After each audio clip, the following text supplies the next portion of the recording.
Coming up next on Arizona Horizon, we'll hear about an effort to undo new laws that make it harder to get citizens' initiatives on the ballot. Also tonight, we'll talk about the state of Arizona's water infrastructure, and we'll learn about water conditions on the Navajo Nation. Those stories next on Arizona Horizon. Arizona Horizon is made possible by contributions from the Friends of Arizona PBS, members of your PBS station. Thank you. Good evening and welcome to Arizona Horizon. I'm Ted Simons. Phoenix police have made an arrest in the city's serial shooter case. A 23-year-old man initially arrested last month for a fatal shooting in 2015 is now facing 26 charges related to the serial shootings that killed 7 people and wounded 2 more while terrorizing the city last spring and summer. Phoenix Police Chief Jerry Williams says 2 additional murders have been linked to the shooter. The legislature is back at work at the state capitol. Lawmakers passed a budget late last week, and with that out of the way, legislative leaders have an eye on adjournment. House Speaker J.D. Mesnard says he's expecting sine die by Wednesday, but it could be as early as tomorrow. Final days of the session often marked by fits and starts as some lawmakers attempt to revive legislation that earlier fell by the wayside. One measure that succeeded earlier in the session and was signed into law is a target of a referendum drive. The group Save Our Schools Arizona is looking for a public vote to stop the expansion of the state's school voucher system. The group says it will file paperwork this week to get the measure on the 2018 ballot. The newly expanded Empowerment Scholarship Accounts program allows up to 30,000 parents of students to use vouchers by 2022. Prior to the expansion, the program had been limited to a narrow range of students, such as those with disabilities and those attending low-performing schools. And that's not the only attempt to refer recently passed laws to the ballot. Republican lawmakers this session focused on efforts to make it harder for citizens to pass initiatives that change or create laws. But now a group called Voters of Arizona is formed to refer those new laws to the 2018 ballot. And here now is former Arizona Attorney General Grant Woods, who is helping lead this referendum drive. Good to see you again. Thanks for joining us. There were 3 measures that targeted the initiative process. Are you targeting all, because they're not all, are they all law? What's the standing? 2 of them are law and 1 of them's not, and so we're prepared right now. We have to see what happens the next couple of days, but we're prepared to go after all 3. Okay, let's start with the one that says strict compliance with the law on all petitions. What does the law call for? Why do you think citizens need to reconsider? Well, let me just say overall, if I can. Yes. With the effort is if the legislature doesn't like the idea that citizens can make their own laws or overturn what they do. And by the way, a little clue to them, that's the point. We know they don't like it. That's why from the beginning in Arizona, we've said the people are going to be a check on the government. It's been that way since statehood. We didn't get into the union for a long time because of things just like this. So they know if they put it on the ballot, hey, let's get rid of the citizens' right to initiative, that would fail miserably. So what they're trying to do here is just chip away at this. Let's make it increasingly harder and harder, a measure here, a measure there, 3 of them this time, and ultimately we'll get to the end result, which is the people will lose the power that they have now, which is, again, part and parcel to being in Arizona. Well, I want to get back to that strict compliance one, but you were mentioning it's the people here. Yeah. And lawmakers that we've had on the show, Republican lawmakers, they say it's not the people anymore. It's outside interests, it's big money, it's special interests. The people, they're just basically following as opposed to leading. Do they have a point? No, I don't think so. I mean, if their point is there's too much money in politics, then I would expect those lawmakers to maybe help lead the way. Maybe we could have more disclosure. Maybe we could have Supreme Court justices who didn't think that it's okay for people to give unlimited amounts of money to campaigns and nobody knows who they are. They don't seem to be that interested in that. So I think it's kind of a red herring, but if they wanted to work on those things, that would be fine. But basically, what it is now is what it's always been. It takes money. It's very hard to do things on a purely volunteer basis. We've done that a few times in the past.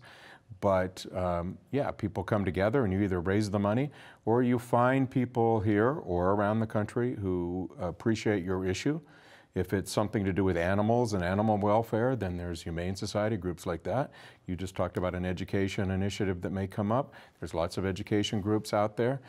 We had to go, for example, when we had to fight the tobacco companies on a variety of tobacco measures.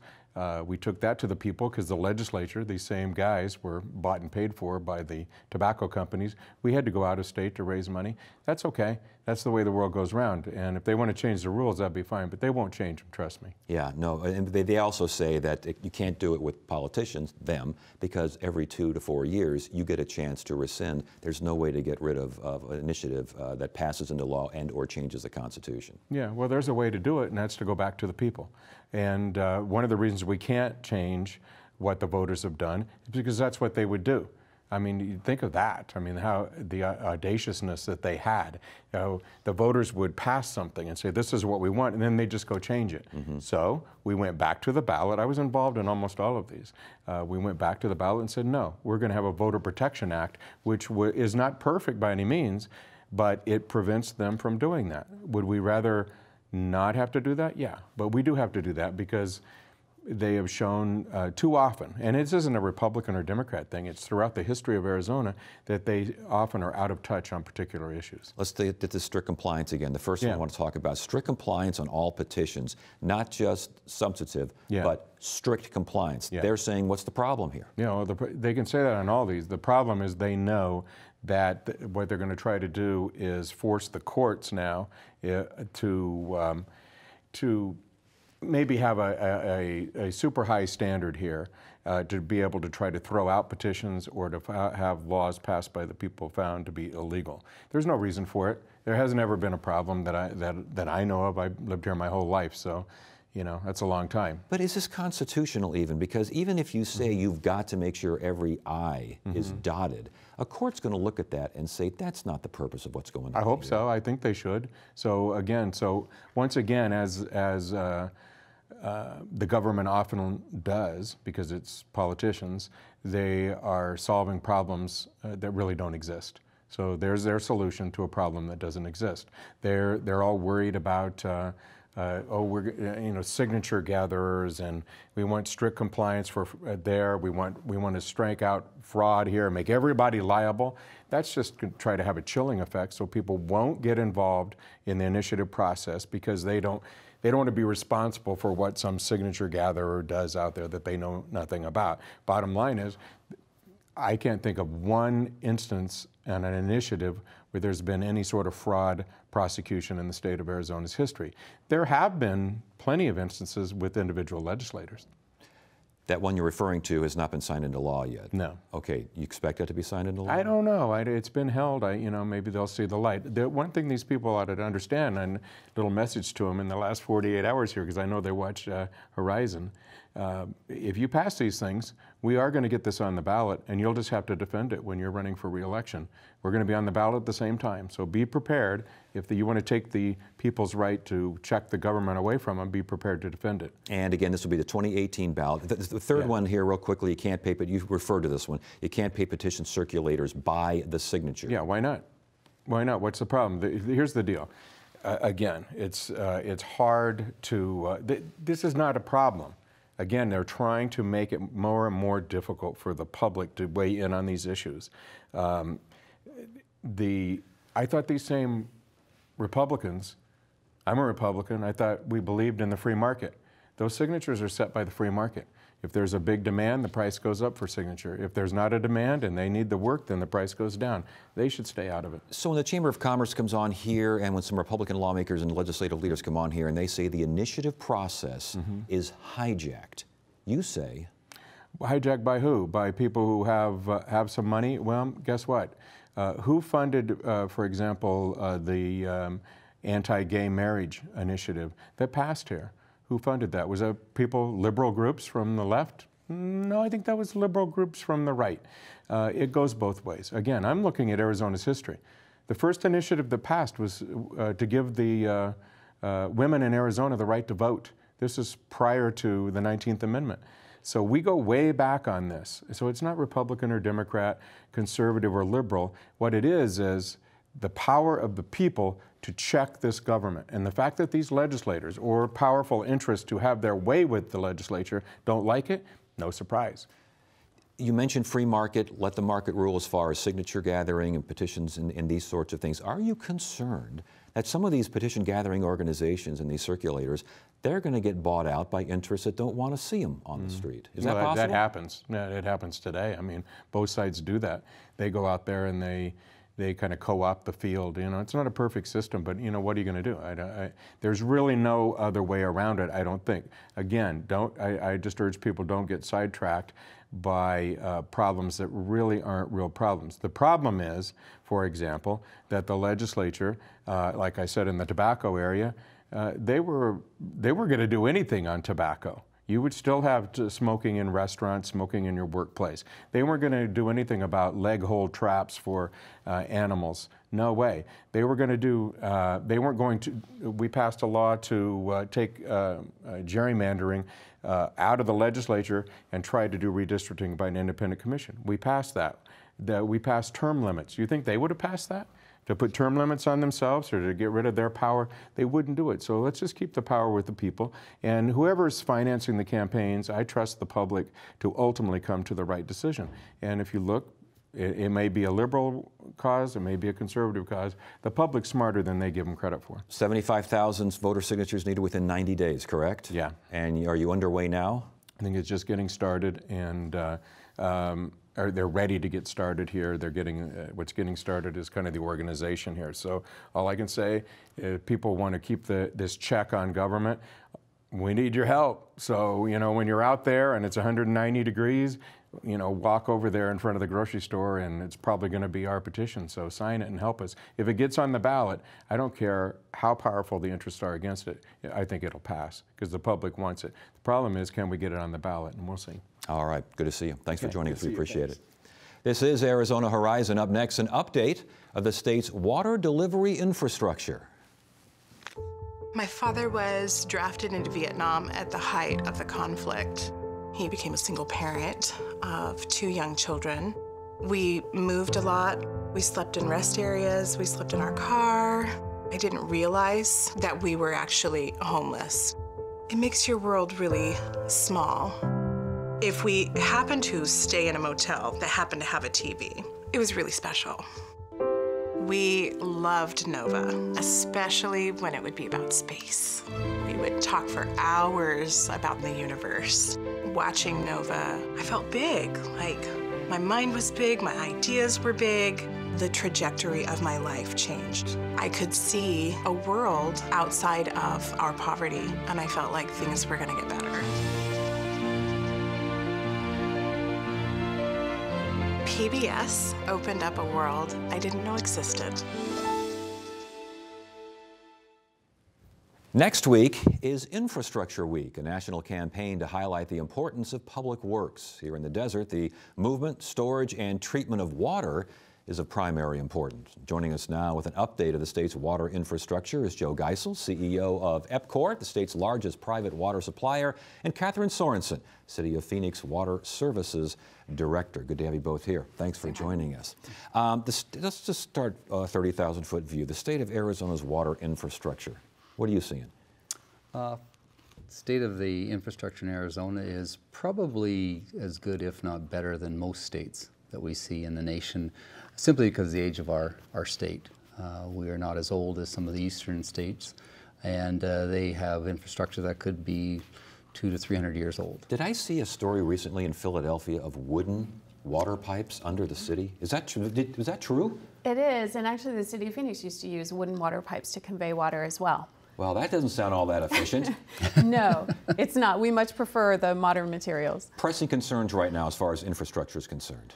It's all about rehabilitation and replacement. So if you look at the city of Phoenix's infrastructure plan, we're looking at spending about $3.2 billion over the next 10 years, and 75% of that is going to be in replacing old infrastructure. Are we anything at all? You mentioned how much better we are than older states. We saw what happened in Flint, Michigan. Is there any part of the state at all close to that kind of a situation? No, I personally don't believe that Arizona as a state is anywhere near Flint, Michigan. That had a whole host of other issues that drove that problem there, as opposed to just aging infrastructure, which we see.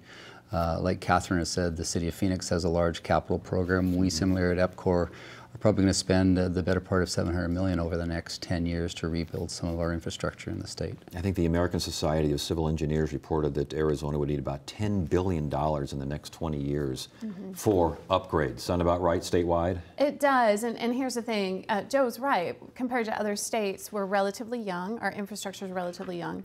But that being said, we're a little bit middle-aged. We might need a little bit of work around the edges, still performing well, but we really need to look to the future and make sure that those investments take place so that we continue to deliver the clean, reliable water supplies that we're all used to here. And you talked about the city's finances. As far as EPCOR is concerned, how much are you planning to spend? We're about $700 million. That's right, you said $700 million. And a lot of ours, if I could say, is infrastructure is very important, but infrastructure has efficiencies that come with it. I've got a little prop here. It's a little bigger than I had anticipated. I don't think you're going to hold it up. I'm not going to hold it up. I'm going to look at it like everyone else is. If you see those big washouts and holes in the road, that's courtesy of main breaks such as this one. And this is cast iron pipe. It was mid to late 50s, and so that's served us very, very well. But nonetheless, it does crack, it does corrode, it does break. And when those breaks happen, we do have to spend a lot of money to do that. It's estimated that there's about 6 trillion gallons of water lost in the United States each day.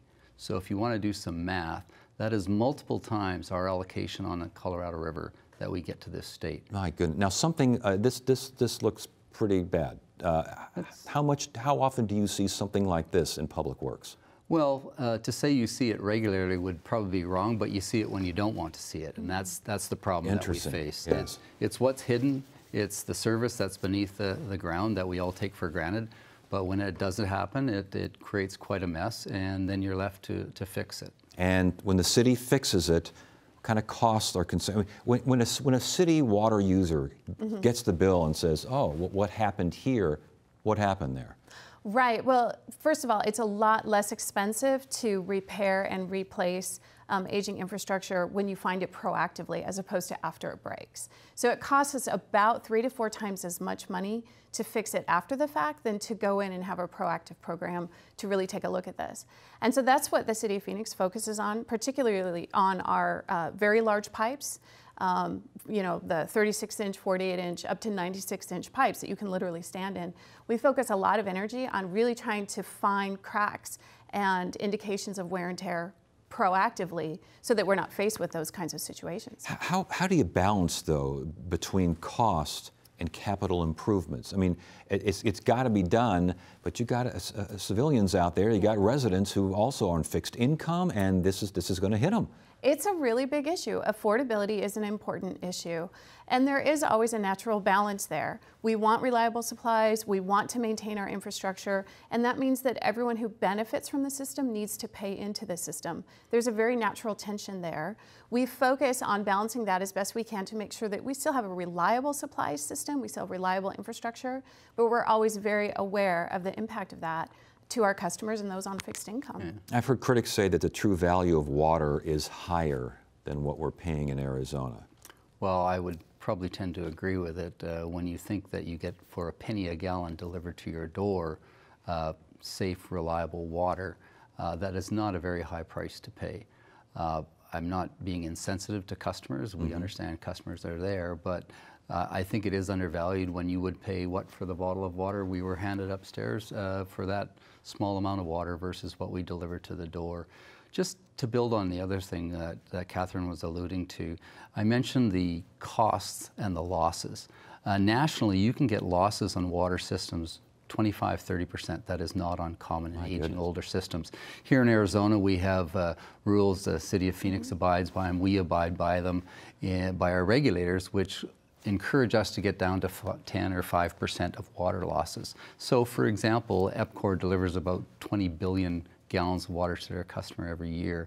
If I had 10% water losses, that's 2 billion gallons of water that would be lost, that we would have to source, produce, and deliver. And those costs, so when you balance the costs of those water losses against the replacement, I think it makes a lot of sense to actively manage your infrastructure and replace on a timely basis. There's a lot of efficiencies with new equipment, more efficient motors, so those drive down the costs. And when you're talking about operating costs versus capital costs, we look at our operating costs from, if I can reduce $1 of operating costs in my regulated tariff, I can actually invest $7 in equipment, in plant, to refurbish that and have no effect on my rates. So that leads us to really drive towards those efficiencies of capital replacement. It leads to planning. How much planning? How far ahead do you look? So we look out about 20 years for our capital program, and we're really careful to balance what that means for us financially as well. And a lot of the impact on the customer, to your earlier point, can really be addressed through careful rate structuring. So if we're careful to make sure that the basic amount of water that a household would need is affordable, then we can potentially charge more for amounts larger than that and gain the revenue that an utility needs to really replace its infrastructure and be financially sound through those types of consumption levels, while still being really sensitive to those who are consuming less or on fixed incomes. Real quickly, you've only got about 30 seconds left here. How do you do this kind of planning when you've got drought, when you've got climate change, when things seem to be changing out there? They're changing quite dramatically. So as Catherine said, we take the very long-term view. So those are the things we plan for. We plan for this infrastructure, this replacement. But last year we had 2 wells that were Depression circa that had served us that long that went. So those are $2.5 to $3 million that we had to spend on the West Valley to replace that. Those are the surprises that really bite you, as opposed to the planning we do for our regular infrastructure replacement. All right, good information. Good to have you both here. Thanks for joining us. We appreciate it. Thank you.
Our previous conversation looked at Arizona's water infrastructure, but there are areas of the state that have no running water at all. For example, the Navajo Nation, where hauling water is part of daily life for tens of thousands of people who don't have indoor plumbing. Producer Emma Lockhart takes a look at what's being done to get water to residents on the Navajo Nation. Water is life. It's a saying found throughout Navajo country. But the red rocks of this desert are parched, only quenching their thirst with the occasional snowmelt and rain runoff. We have to haul in water, to live off of. Access to clean, running water is a daily challenge for many residents on the Navajo Nation. Well, you have to have like a barrel, first thing, and a vehicle to haul your water in. Mark Holliday, a Navajo resident like many others, does not have running water in his home and must haul it from the local well. People fill up giant barrels, coolers, and plastic jugs, traveling back to their homes with it. A practice that is time-consuming and costly. You have to stand in line. During the summertime, there's a lot of people that are in line. You have to stand in line for an hour to 2 hours. Some residents travel miles on dirt roads up to 3 to 4 times a week. It's what makes a quick shower or needed drink accessible. The people that live way out in the country, they have to, conserve water. For many, this is just a part of life in a land that's been home for centuries. We're used to it. I mean, we've always done this since we're small, and it's not a big deal. It would be just the way life is, Being a valley residents, we don't have access to water readily available or nearby, and so it's just a way of life that I've known since I was small. But for so many, this is not progress, and there is a push, a need by many for running water. Jason John, the Navajo Water Resources branch manager, says there are $600 to $700 million in needs to get people running water. The challenge there is the United States or the Indian Health Service only gets about $10 million a year to tackle that $600 million of listing. The Navajo Indian Health Service has started a list of projects that need attention. Priority is based on the amount of homes next to each other. Typically, there needs to be 10 homes per mile for a water system to be built. Have like a central location where we can get water. You know, even just the nearest like 2 mile does make a difference rather than coming all the way up here. Hopefully from there, the one central area, they can start to build pipes. But funding is still a big hurdle. The Navajo Nation is fighting for water settlement rights that would distribute funds for water projects over time. For now, this trek for a basic necessity will continue. And Holiday hopes more people take into account the sacredness of water that many residents on the Navajo Nation understand all too well. The Navajo Gallup Water Supply Project is currently under construction, and when completed will carry water from the San Juan River to the eastern section of the Navajo Nation. That is it for now. I'm Ted Simons. Thank you so much for joining us. You have a great evening.